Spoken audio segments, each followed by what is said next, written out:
Join over 5,000 attendees for the largest AI event in Asia, Super AI in Singapore, June 5th and 6th, 2024. Edward Snowden, Benedict Evans, Balaji Srinivasan, and over 150 others will hit the stage, joining the industry's most influential to explore and unveil the next wave of transformative AI technologies. Singapore will become a vibrant AI hub for a full week from June 3rd to the 9th, with over 150 side events that will make for unparalleled networking opportunities. Visit superai.com for 20% off tickets with the code REALVISION. Look for the link in the description.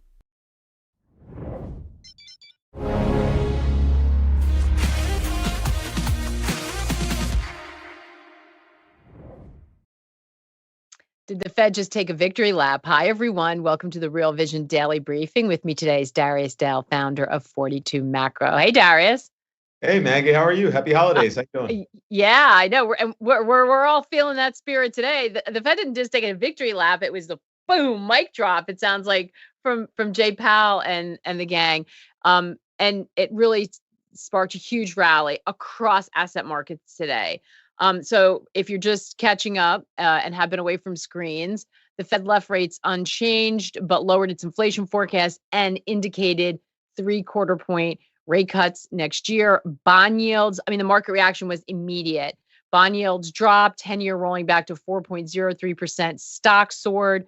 S&P, and they're probably still settling up, but S&P up 1.3%, NASDAQ up 1.3%, Dow up 1.3%, above 37,000. The Russell 2000 up 3.49%. Gold up, crypto up. Darius, what'd you make of it? What do you make of this move? Oh, it's to be expected. Last we were on in the program, we were talking about how the asset markets are in a Goldilocks regime, and that was supported by fundamental evidence of a rising probability of a soft landing. And so in terms of today, you think about the Fed, a lot of investors were expecting, myself included, at least in terms of today, the Fed to come in and throw cold water on what had been a pretty remarkable easing of financial conditions that we've seen really since the beginning of November. But instead of coming dressed as the Grinch, Jay Powell came dressed as a mall Santa, as Oprah in a mall Santa outfit. It's like, you get a rate cut, you get a rate cut, you get a dot plot revision. And so in our opinion, this is good policy. This is appropriate policy. Now, I wouldn't call it a victory lap, but what they are doing is acknowledging a lot of the significant further progress we have observed in the data that points towards the direction of a soft landing. Something we talked about, you and I, Maggie, a couple weeks ago, in terms of and how to make money as an investor, in terms of where we are in the economy. It's not about whether the economy soft lands or it hard lands or it no lands. It's about making money along the way in terms of the rising and falling probabilities of those outcomes. And this is something that our models picked up on at the beginning of November and have consistently gotten us incrementally bullish along the way across asset classes, stocks, bonds, and Bitcoin. Our models have basically said, hey, look, this is a great time to be fully invested. We are reaping the rewards of that great time to be fully invested. And ultimately, that Goldilocks regime that we've been in for a while now is being driven by that fundamental data, that fundamental improvement. So it's interesting that you talked about the financial conditions, because I think that everyone really did expect, because to say that they were going to hold rates steady and that there would be easing in and of itself, there are plenty of the people in the market who are expecting that. We just had Jared on yesterday who's saying, I think they're going to be easing next year. It was the fact that they didn't try to walk it back or temper that at all. They had to know by going public with the plan to cut rates or acknowledge that rate cuts are coming, that would spark yet another leg of this rally. And they seem comfortable with that. What do you make of that? Does that make you feel that they are, or what do you think gives them the confidence to do that? Should we be scared they know something that we don't? Or is this a good news story? No, in my opinion, it's a great news story, Maggie. I think this is one of the feel-good stories of 2024, is the development of the U.S. economy. You and I were talking about, the resiliency of the economy going back 18 months ago in this program. And one of the things that sort of helped us understand that we'd have this transitory period of Goldilocks, even going back to January, was the immaculate disinflation that we've observed in the data. And that immaculate disinflation is coming from some immaculate forces in the labor market. So in terms of answering your question, Maggie, let's take it to the charts. Brian, if you throw up a slide. Wait, I love that. We ought to have like a sound effect that says, let's take it to the charts. Let's But take yes, it to the let's take it charts. to the Exactly. chart. All right. So Brian, throw slide 3 where we show it's a fairly complicated chart, but I'll be quick in terms of explaining it because to me this is one of the most important charts in macro. I've been saying that for a full year now. It's certainly something that Powell alluded to in this press conference today in supporting the dovish dot plot revision. Draw your eyes to the middle panel of this chart where we show labor demand in the blue line and labor supply in the red line. And then the panel below that, we show the spread between labor demand and labor supply. And for those of you at home, labor demand is just the total household survey employment plus Joe's total job openings. And what we found is that that spread between labor demand and labor supply, which peaked at around 6 million back in early 2022, has gradually declined over the past several quarters to around 2.4 million. And the reason that's important is because it continues to take pressure off the labor market from the perspective of wages. That spread tends to be quite positively correlated with wages. But the immaculate part of this is quite remarkable, Maggie. And I draw your eyes to the bottom panel in this chart where we show household survey employment in that blue line relative to Joe's total job openings. And for the first time in the history of these time series, we've seen a significant divergence in the direction of travel for these time series. We've seen slack get created consistently for almost 2 years now in the labor market coming from job openings, and none of the slack is coming from total employment. And in our opinion, that's obviously, this is how you get to a soft landing in terms of reducing the pressure, the upward pressure that we continue to experience on wages. And just a couple of things to highlight on that, Brian, if you throw slide 4 up, where we show Joe's total job openings divided by total unemployed workers. The second panel and the third panel are actually the most important lines in this plot are the private sector hires rate and the private sector quits rate. And what we find is that we're back to a trend level in both of those statistics. We're at 4.1% in terms of the private sector hires rate. We're at 2.6% in terms of the private sector quits rate. And the reason that's important and the punchline in this entire discussion, in my opinion, is on slide 5, Brian, where we show the Atlanta Fed's wage growth tracker and the ADP median annual pay statistics for job changers in the blue line in both panels, for job stayers in the red lines in both panels. And so what we know is that, okay, now we are back to a normalized level of turnover in the labor market. And what we know is that people who change jobs tend to experience significantly faster wage growth. So investors should expect slower wage growth in the months ahead, all while we continue to see this sort of immaculate loosening of the labor market conditions vis-a-vis that divergence between total employment and JOLTS. So we're getting a lot of really positive news. This is stuff we put in our macro scouting report every month for 42 macro clients. And so in my opinion, I think it's no surprise to see Chair Powell celebrate some of this stuff. I cannot confirm nor deny whether or not we meet with the Fed. So we'll keep moving. I think you dropped a breadcrumb for us though. So there have been discussions about the labor market. There are some things about this economy that have been confounding. We had all that fiscal, that's something we haven't had before. There's a lot of talk about the lags. We've had war, we've had supply chains, we've had pandemics, all of this in the last few years. So being able to time out some of the impact of things hard ordinarily, and then sort of maybe even harder against that backdrop. If the economy, is the Fed signaling rate cuts because the economy is going to be weakening into recession, which presumably have an impact on the labor market? Or are they suggesting something else is going on, maybe productivity that's strong enough to allow them to kind of land the plane, have inflation continue to get to their target without growth rolling over? It's the latter, Maggie. Great question, by the way. That it's definitely the latter. One, we can derive that just from looking at their summary of economic projections. They're not calling for a significant slowdown in GDP growth, nor are they calling for a significant uptick in the unemployment rate.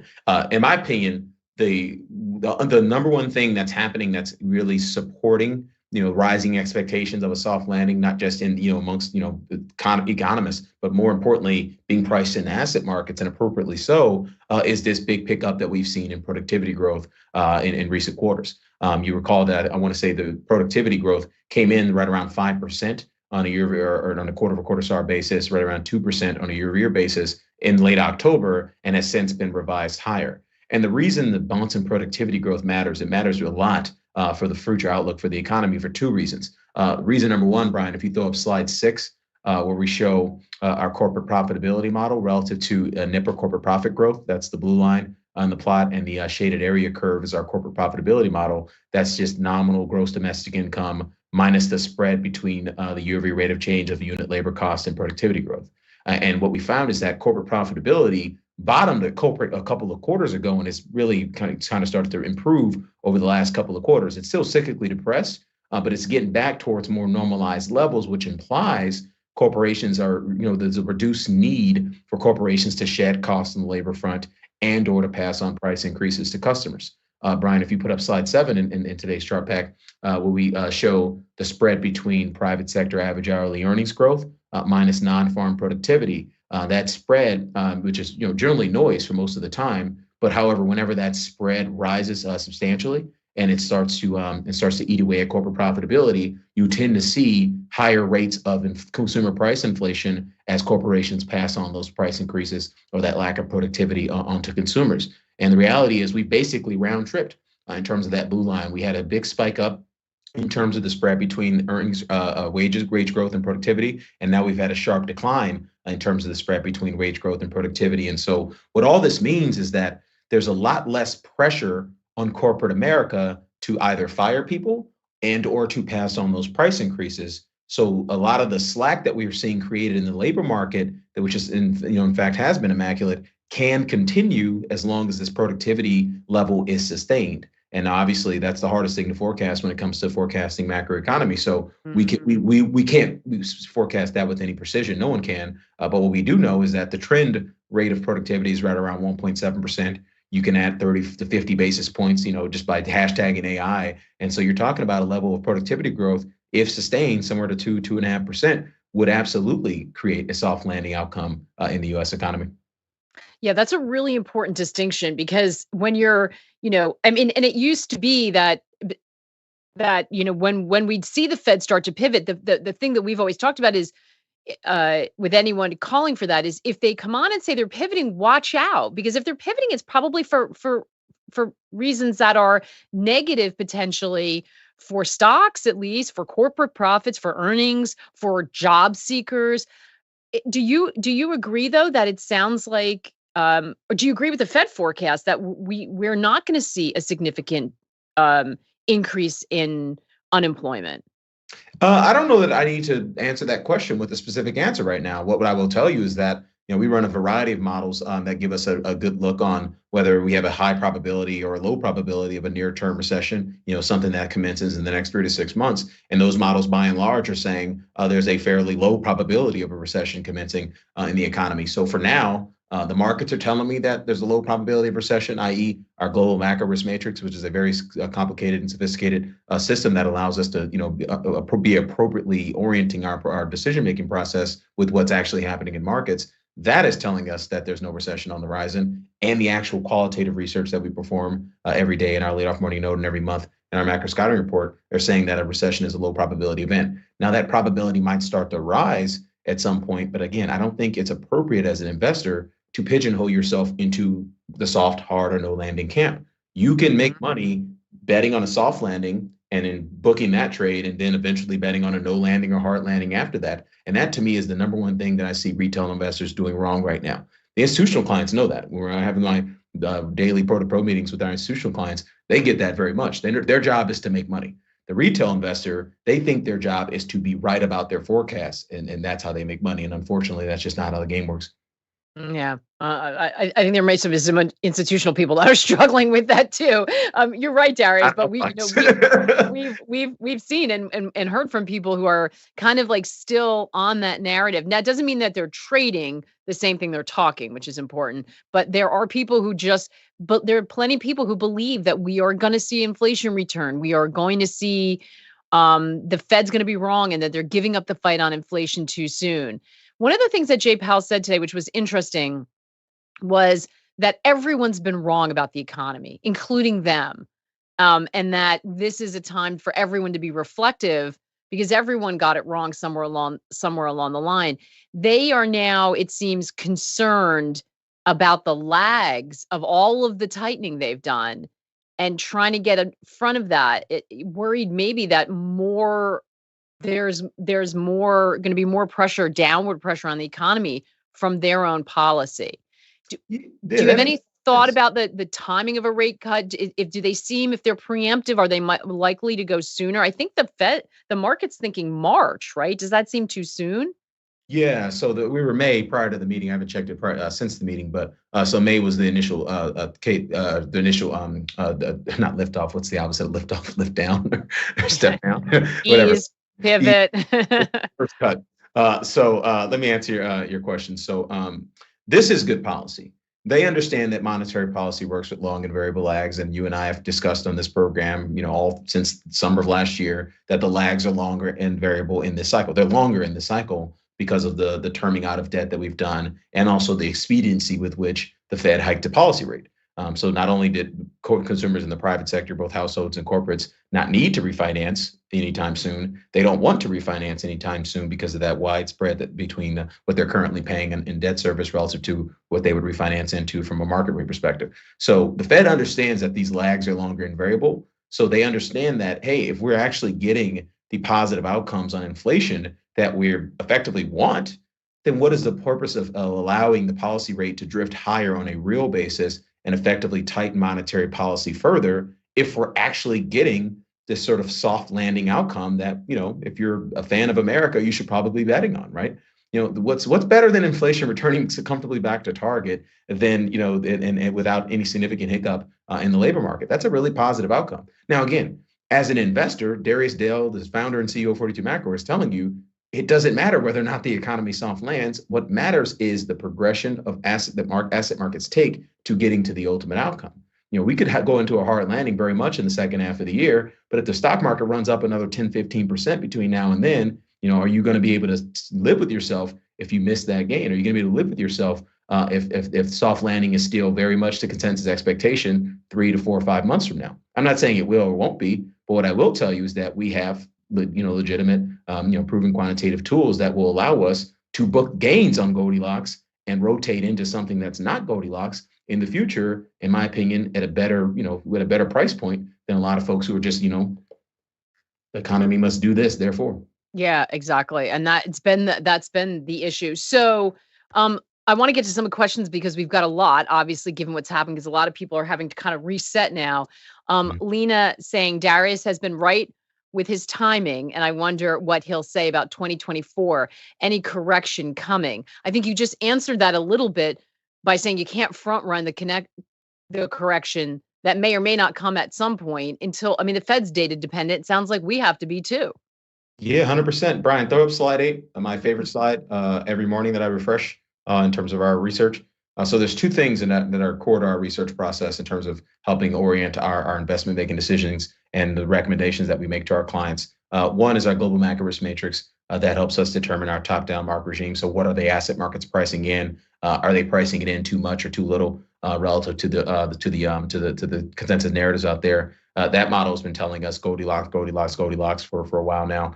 This macro weather model, this is designed to incorporate qualitative information like what's happening with growth, inflation, fiscal policy, liquidity, all those things that we care about and we talk about on programs like these. We're systematically tracking these on every single day. We refresh this model 6 times a week for 42 macro clients. And the several key takeaways. One, the current constellation of principal components of macro, whether you think about the rising trend in global liquidity or the rising trend in growth or the declining, fiscal deficit, i.e. Budget deficit widening, all those things, the current constellation of what's actually happening in the economy and in asset markets are telling you that you should expect better than normal returns for the stock market, the bond market, and Bitcoin over the next 3 months. That's based on all the empirical analysis that we've done to determine those regimes. The dollar should be going down, which should be additive to global liquidity, and commodities are quite neutral right now. So, what I'm trying to show in terms of demonstrating this process and answering the question is to tell investors, you don't have to live in perpetual fear of your ability or inability. And I would argue, based on what Powell said today, which I agree with, your inability to forecast all these different dynamics in the economy, because each of these are principal components and really important to determine the direction of asset markets. You can actually just nowcast them and understand it better than everyone else and pivot when they change faster than everyone else, because most everyone in asset markets aren't looking at these things every single day and aren't able to react to these things when they change because they're too busy going down rabbit holes on hard landing or no landing or soft landing, as opposed to just being Bayesian and reactive to the data. Yeah. So, Timothy has a really interesting question. What are you looking at that's not obvious or that really gets your attention? So, I mean, we're in this period where everyone's going to have to reset, I think. Um, I know you look across a million different indicators, but is there anything in the reaction today that you find interesting, or a market that you think could be something to watch? What are you going to be most focused on? Is it still the labor market? What are you looking at? To me, it's inflation. Shout out to Jim Bianco. I think it was on Monday, who had a great discussion on inflation. Brian, if you throw up slide 2 in today's chart pack, where we show the dot plots for the Fed and the blue bars, the current year, 1 year forward is the second panel, 2 year forward, third panel, and so on and so forth. I focus your eyes on that second panel in terms of answering this specific question.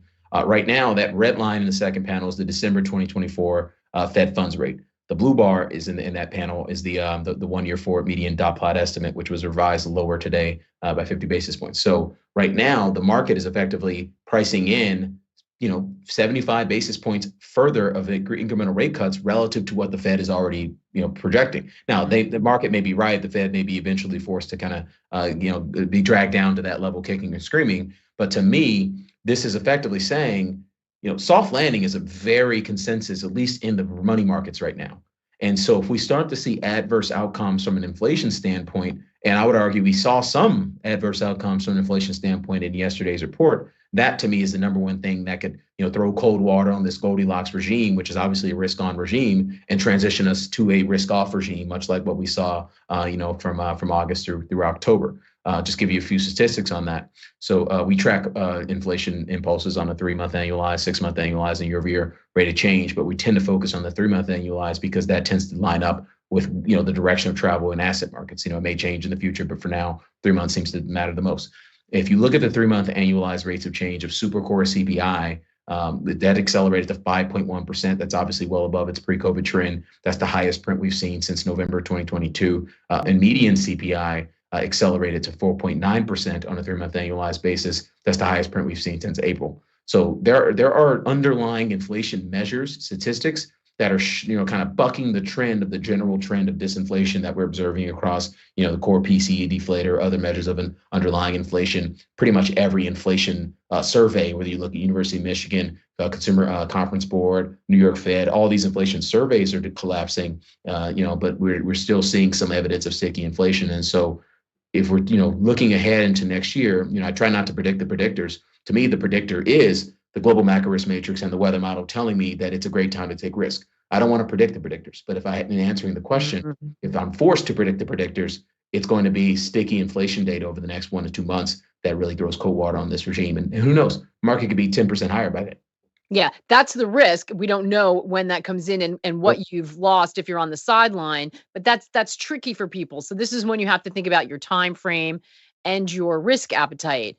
And we'll flag it at the end, but remember, we're doing, if you're, depending on where you are in the sort of risk spectrum, if you are thinking about crypto, and I see a couple of you commenting about that in the chat, we're doing a crypto live academy. The timing couldn't be better, tomorrow and Friday, and it's about sort of how to trade that market, what you need to understand about the dynamics.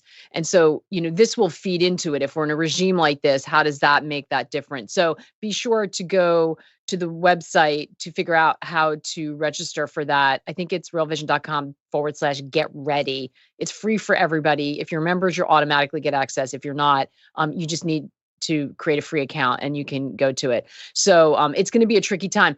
I was laughing out loud. Mike Ray in the chat wrote, mortgage the house, the rally has started. Jokingly, I know. But there is this, Tony talked about it yesterday. Do animal spirits get released? And we saw how powerful the move was yesterday. By the way, both Jared and Tony were talking about this very kind of event happening yesterday. So I hope you're all tuned in to that and just being ready for these kind of like market moving days. But is there a risk, Darius, if we see the kind of really enthusiastic rally and easing of financial conditions again. The Fed didn't care about November because it could have walked it back today and it didn't. Do they care if it continues to happen at the start of 24 through the end of this month and start of 24? Does that make their job harder, or they're just used to it as a data point they'll collect with everything else? No, no, I think the Fed has done exactly what we've done in 42 macro, which is transition from trying to predict all these outcomes, which most folks are having a terrible job doing terribly. We're not. We actually did predict the resiliency of the economy this year, going back to last year. So in my opinion, I think no, to answer your question is no, the Fed won't push back if we continue to see positive outcomes in terms of disinflation, immaculate disinflation, and we continue to see positive outcomes in terms of immaculate labor market loosening. Again, it's very rare that discussion that we discussed, that dichotomy in the labor market that we talked about earlier. It's never happened before in the data. I have no idea how to forecast when it ends. You don't. No one does, because it's never happened in the data. There's no way you can train a model on this particular dynamic. So Chair Powell talked specifically about how some of this stuff is unprecedented, and we are seeing some unprecedented things happen in the economy. And so rather than say, well, I think inflation is going to be sticky, so I'm going to push back against these rate cuts, Powell's doing what I think is the appropriate thing to do, which is, if this keeps happening, it's good. I don't want to get in the way of a good thing by keeping monetary policy unnecessarily tight throughout 2024. And in my opinion, I think it's smart policy until further notice. Yeah. Uh, we talked about everything rallying today. I just want to be clear about one that didn't, which would be expected, and that's the US dollar. That traded lower. Um, does that continue, Darius? And what does this Fed decision mean for the ECB? Does that complicate things for the ECB?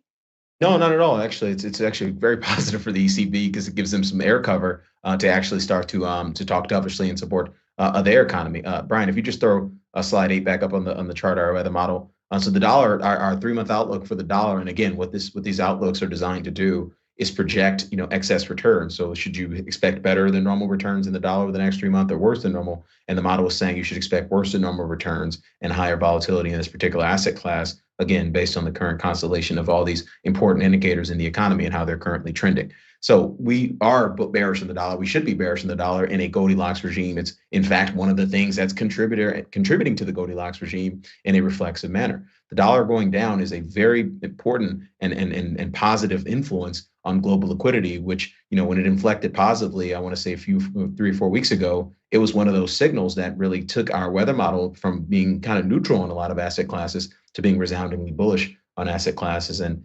fortuitously, we were well positioned for that when that did occur.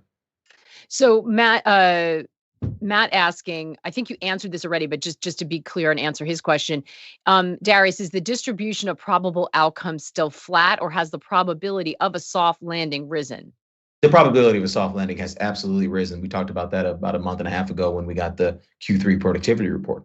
All things being equal, if you have higher productivity, as we talked about in our corporate profitability model, or in that spread between wage growth and productivity, if you have higher productivity, you have less of a need for corporations to cut costs and pass on price increases to consumers. If they don't need to cut costs, we don't have to be too worried about the labor market. If they don't need to pass on price increases to consumers, we don't have to be too worried about inflation and ultimately more tight monetary policy. So again, this is a unusual set of circumstances in the economy in terms of the immaculateness of the disinflation and the immaculateness of the slack that we're creating in the labor market. But why are we fighting this as investors?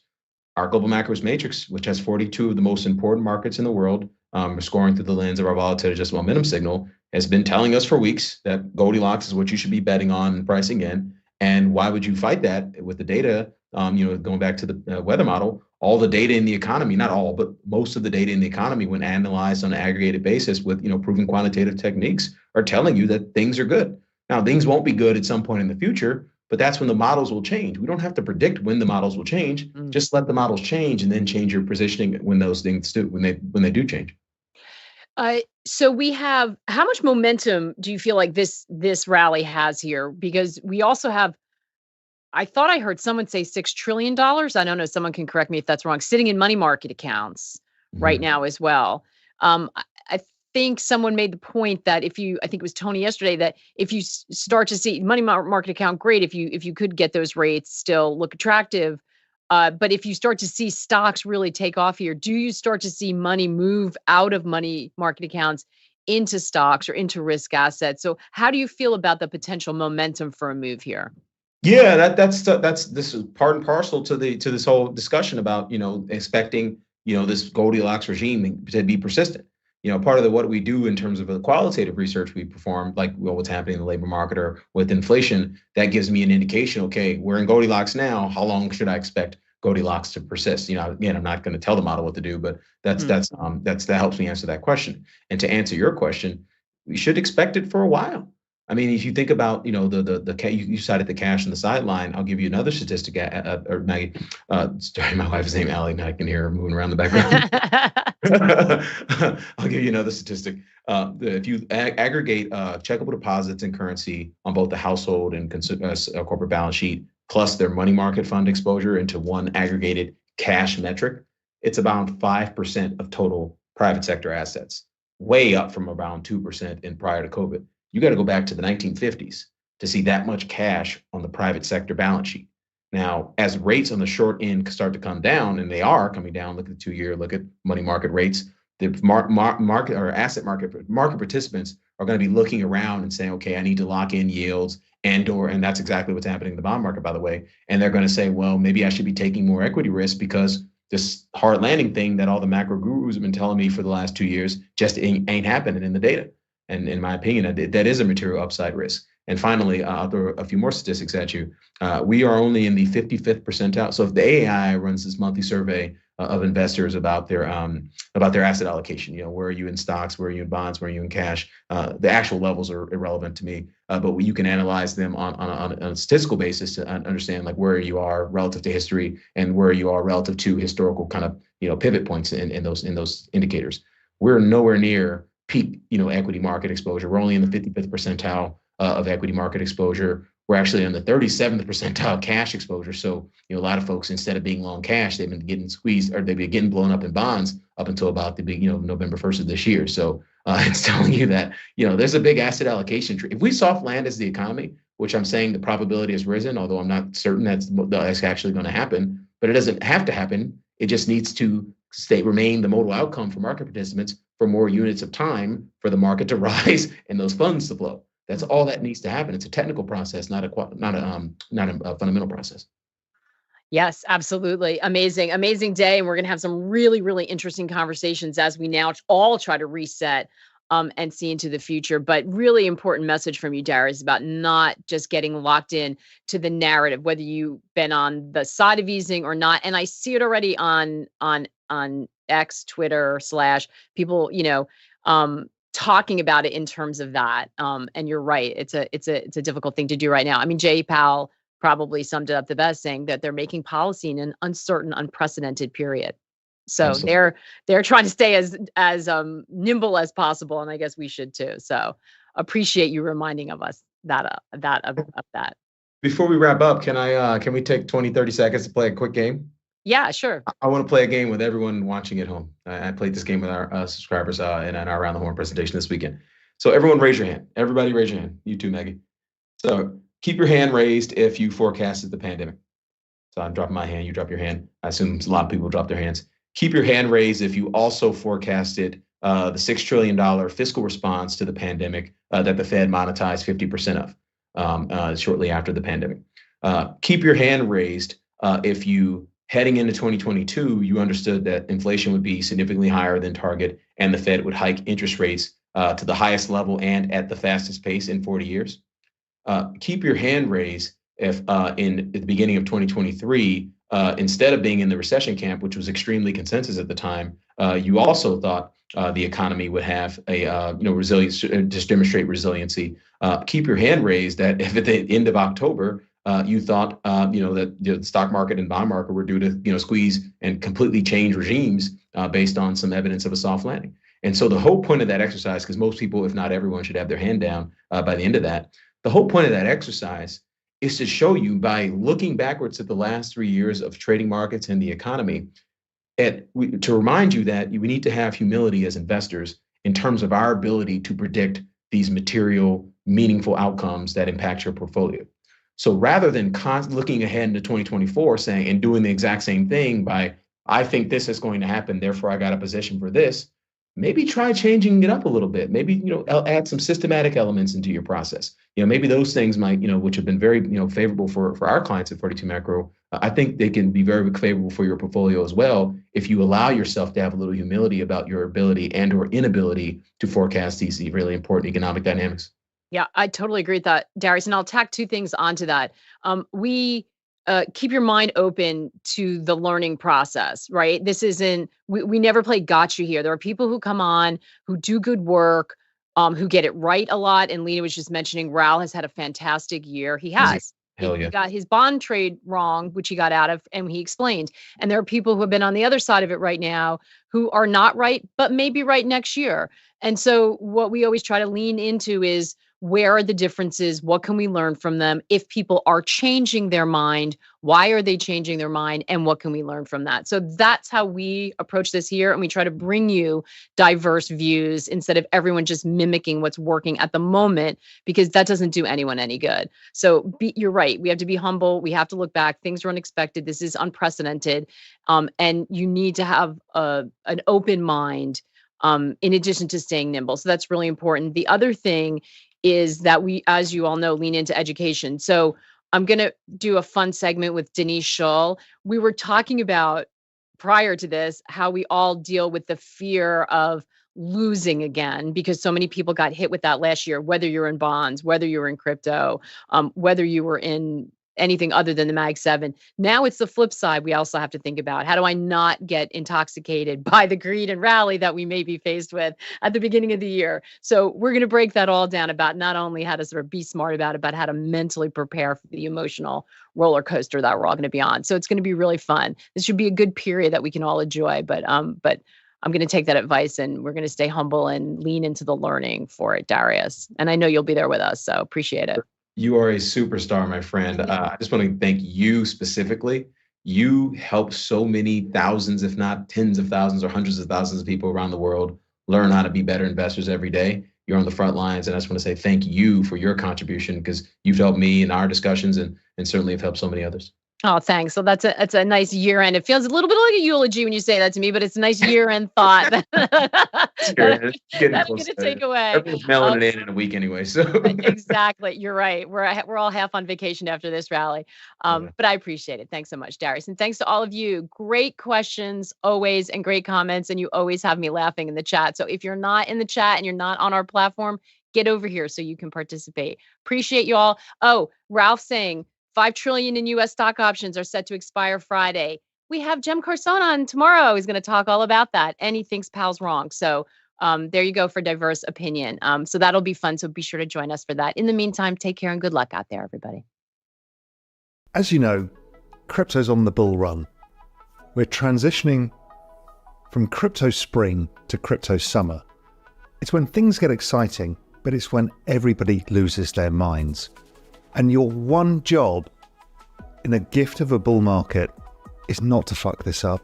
So one of the key ways of not doing that is to educate yourself. And we passionately believe in education at Real Vision. And one of the things we're doing for you, which is absolutely free, is we've got Real Vision's Crypto Academy live, which is 2 days of programming to help you not fuck it up. And I think you're going to find it really valuable. And again, it's free. If you're interested in joining us and leveling up your knowledge, ready for the crypto bull market so you don't fuck it up, then join us, realvision.com/get ready.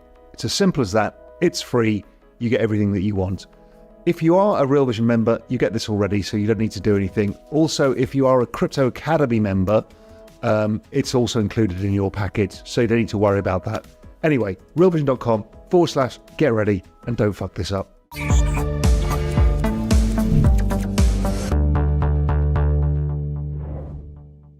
Join over 5,000 attendees for the largest AI event in Asia, Super AI in Singapore, June 5th and 6th, 2024.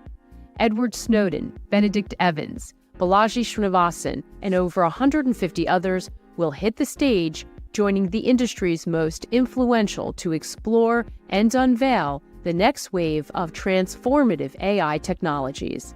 Singapore will become a vibrant AI hub for a full week from June 3rd to the 9th, with over 150 side events that will make for unparalleled networking opportunities. Visit superai.com for 20% off tickets with the code REALVISION. Look for the link in the description.